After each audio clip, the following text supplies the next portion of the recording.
Hey y'all, Justy on net here. It's gonna be my first YouTube video, so I appreciate you all joining me. Make this super quick. But essentially, my goal for the channel is to talk about the most important AI news that occurred over the last 7 days and provide it in a very lightweight format that can fit into all of our busy schedules here. So today, I'm going to be pulling aside a few important updates as it relates to AI and technology, and we'll be digging into those together here in a very quick way. So if you're into this sort of thing, I hope you stick around with me throughout my journey here on YouTube. We'll see how it goes, and you already know what to do. I won't say it, but feel free to support me by clicking a couple buttons below if this is something you're interested in. Also, would love to start some sort of conversation down below if you are open to that. But without further ado, let's go ahead and dig in here. So one of the things I pointed out this week, Amazon doubling down on Anthropic, the creator of Claude. We're seeing Claude work a little bit better in terms of, I guess, like, what is it, human-like conversation. So it's able to kind of talk a little bit better from what I've seen compared to like ChatGPT. Although we will be talking about some of the ChatGPT updates as they're trying to compete with this more human-like model, Claude, which actually has been doing pretty well in terms of some benchmarks. But we have here Amazon doubling down with another $4 billion. Amazon, of course, no small player in the tech game. Interested to see how this pans out as Amazon continues to up their investment in this open AI competitor. Also, as it relates to Claude, we are seeing their voice feature becoming more emotionally intelligent and more human. So it's called Hume. I wonder if that's like a play on human, but key impact metrics are over 2 million minutes of AI voice conversations have been completed. 36% of users choose Claude, higher than any external large language model, integrated with Hume's speech language foundational model. So it sounds like things are working pretty well with this new Hume feature in Claude, and excited to see how it goes. 80% reduction in cost and 10% decrease in latency through prompt coaching. So looks like they're working on this pretty heavily, and interested to see how Hume plays a role in this compete against OpenAI, their advanced language model, which we'll talk a little bit more about today as well, how they are integrating that in their new web interface here. So moving right along, Microsoft defies AI plateau and pushes boundaries with new scaling laws. So pulled this aside here, it looks like Microsoft at Microsoft Ignite, which is our conference, the CEO Satya Nadella noted a recent slowdown in AI progress. So the company has shifted their focus more towards enhancing productivity and profitability through their existing AI models.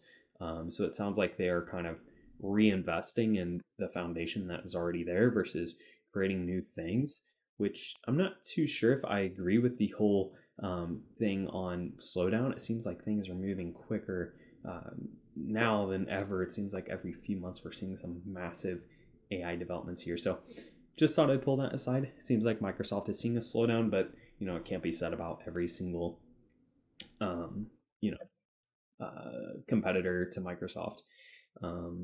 So moving right along here, it looks like Amazon is now introducing AI to speed up postage. Of course, Black Friday is huge, especially for Amazon and Cyber Monday. So before a single order is placed, Amazon says its goal is to ensure it has enough of everything in stock to meet the demand. This is not an easy task, especially with billions of items likely to be shipped over the next week. This is where SCOT comes into its own. The full name is Supply Chain Optimization Technology. SCOT does meet most of the heavy lifting in this area, made up of a series of deep learning, massive data sets. It decides which products to stock in which warehouse. It's meant to be something you don't see or feel, but it's crucial as oxygen. So I'm sure the logistics part of Amazon probably a big scale piece of their organization, and it seems they're starting to use AI to kind of streamline internal processes over there. So interesting stuff. Next up here, we have new ways to holiday shop with Google Lens, Maps, and more coming off the Google blog. Something that I thought they've had for quite some time, of course, their Google Lens feature where you can take a picture of something and it will pull it up on, the products websites, I guess. So, new update made possible by major advancements in the Google AI image recognition technology. So it sounds like their image recognition is getting drastically better as they look to compete with competitors like Perplexity and ChatGPT. Um, Looks like 45 billion plus product listings is what they have indexed, which is, who has more data than Google? Probably not many people.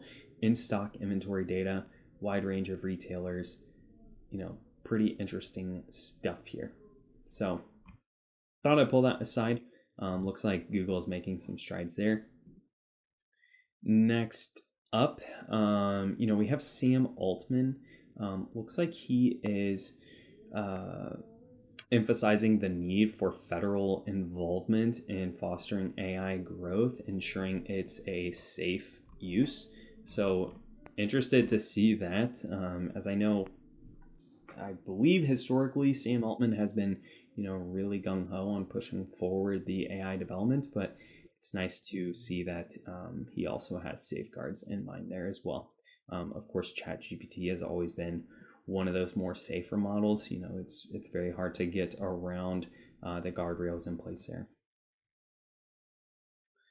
Okay, so moving right along here, Nvidia stock poised to raise as Elon Musk plans $9 billion plus in chip purchase. Of course, Elon Musk is going very heavy in his Grok, X Twitter language model. So interested to see how 100,000 Nvidia chips will power his existing ecosystem over there. Also, something else I pointed out here is Nvidia accounts for 34.5% of the S&P 500 gains in 2024. Pretty impressive considering, S&P 500 consists of 500 different stocks. Yet Nvidia accounts for 34.5% of all returns over this past year. So, especially with large investors like Elon Musk going heavy in Nvidia, it's probably only going to raise the bar there. And I don't want to make any financial advice, but I'm going to be keeping my eye on Nvidia most certainly. Next up here, looks like an Indian news agency is going to be suing OpenAI for unsanctioned content used in AI training. It's not something new to us here. We're seeing a lot of organizations make an attempt to sue OpenAI for data usage, and we've heard several interviews from a lot of their executives on where does this data come from, and a lot of them can't really answer that. Without saying just saying it's public use or something like that. So ANI has filed a lawsuit against OpenAI alleging the unauthorized use of its published content for training ChatGPT, highlighting an ongoing legal challenge in AI data usage. So interested to see how this pans out. Of course, the only way you're going to improve a language model is by putting more data into it. And I'm sure there's a lot of data that, we may not have the green light on, but maybe it was used somehow, some way in these language models to improve them. I think we're running into a point now where we're kind of running out of data. So interested to see how this pans out. You all may have heard about this, but a Michigan college student who was told, please die by Gemini, Google's Gemini. So, this isn't the first time we've seen Gemini kind of go over the top here, especially with some, detrimental comments. looks like this Michigan student was asking for some homework advice, and Google said some pretty nasty things like, "You are useless and please die," essentially. So, we got to ensure that our language models don't tell people to die, because we've been seeing this time and time again. Looks like seniors are now using AI for friendship. Um, why Nana's new BFF may be a robot. I don't think this is a terrible thing. Of course, if AI can still ensure that the individual knows that they're talking to a computer and the AI isn't going to put the individual in harm's way, we've had some pretty horrific stories where especially teenagers fall in love with the chatbot, and the chatbot is like telling the person, hey, if you want to join me, like, you have to kind of end your life. We've seen those types of articles come out in the past, and as long as that sort of thing isn't happening, I don't see any problem with using AI for like friendship and just conversation. These are pretty advanced tools and could maybe uncover like various mental health things. I don't know. So interested to see how this pans out. Could be a good thing, could be a bad thing. I'm not too sure. I don't have any real opinions on it yet, but we will see. Pokemon Go developer, I believe it's Niantic, uses its player data to train its latest AI. Of course, Pokemon Go has so much data, especially on maps. People kind of going out in the world and catching different Pokemon. Looks like they're going to be using all of this data to kind of train an AI model. I don't know if it really says what the looks like. This is the first time Niantic has been transparent about what it's doing with location and AR data, but I don't really think it says what the plan is. As we move from phones to wearable technology linked to the real world, spatial intelligence will become the world's future operating system. Interested to see what they use this AI for, and what its use will be. But yeah, it looks like they're going to be selling some of the data to third parties. Of course, data now being more valuable than gold as these language models simply run out of data to use. Moving right along here. What did we have here? So yeah, this was an article. Let me see. So, Chief Justice of Australia bans AI use in key legal documents. So, Australia's Chief Justice Andrew Bell has banned the use of AI by justice systems, it seems like. So, we will see how this pans out. I think the most important thing here is just emphasizing the need for human oversight in legal proceedings. Of course, something I agree with. I think we are seeing, a lack of human input in some things. Like we saw the recent, what was it? The recent Coca-Cola ad, I think, raised some concerns. Like there are some things that still need a human touch to kind of get a point across, and especially when we're talking about legal things. If AI is going to be used, we need to make sure it's unbiased and it's accurate. And I think the whole thing about Australia banning the use of it is we don't know if we're quite there yet. So we'll see how this pans out. It seems like Australia is kind of taking a leap here and just straight up banning the use for its injustice. Next up here, we have Astera Labs. It's an emerging AI chip stock. They recently went through an IPO, and it's now seen as a leading AI chip stock, indicating a shift towards the AI chip market landscape. So AI chip stock cleared a $100.06 high handle entry on consolidation that started in late March, soon after the new issue began trading. Shares jumped around 22% this past week, breaking out. So interested to see how this stock pans out. Of course, we're seeing a lot of AI stocks kind of make leaps and bounds as organizations continue to invest in this technology. couple things coming out of a couple things coming out of Chat GPT this week.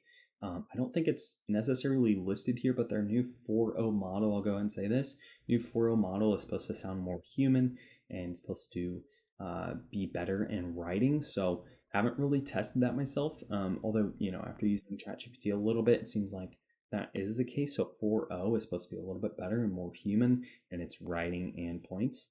But a couple other things. Um, Fault or updates over the next 2 weeks, so these things should be coming very soon. Sidebar redesign, new floating mode with a dismiss behavior. Recent conversations are now limited in this sidebar with an unlimited infinite scroll. Of course, if you've been using ChatGPT for a while, the new search feature has been pretty nifty. If you have a lot of conversations, if you've been using it for the last year, you probably have a lot of conversations. So search has been helpful, but being able to, throw that side panel into the background is probably pretty helpful. ChatGPT on the web, they are adding the advanced voice. A couple other things we're going to be seeing here soon is the new live camera feature. So you'll be able to have your camera out and kind of have your camera going on ChatGPT, and it'll be able to kind of read the world around you. So that could be helpful in certain use cases there. Dolly has a new focused view, has an updated layout, and GPT Creator has an updated layout. So if you like making your own GPTs, sounds like they're kind of streamlining that process as well. Experience with an on-screen keyboard on mobile devices has been greatly improved, so that's helpful there as well. ChatGPT has now added advanced voice on web. So before it was only available on their mobile devices. It's kind of cool that we now have that ability on the website as well. Here's the new 4.0 update that I mentioned briefly. Enhances creative writing. It's supposed to sound more human. So interested to see how that pans out. And last but not least, we have V4 of Suno AI. Suno is the music making tool. We have some pretty interesting stuff coming out of their way here. So you can kind of play around with some of the music. The testing I've done, it honestly sounds much better. The voices historically in 3.5, you could definitely tell they were robotic. Now you're hard pressed to tell the difference. This is what I pulled aside for this week, y'all. I really do appreciate you watching. I will continue to improve this content and make it more digestible as we go on. Of course, I'm learning a ton here throughout my YouTube journey, so I'll keep you all posted, and I will see you all next week or maybe in a few days if there's any exciting stuff coming out. So stay tuned, y'all. Have a wonderful week ahead, and we'll see you all soon. Bye.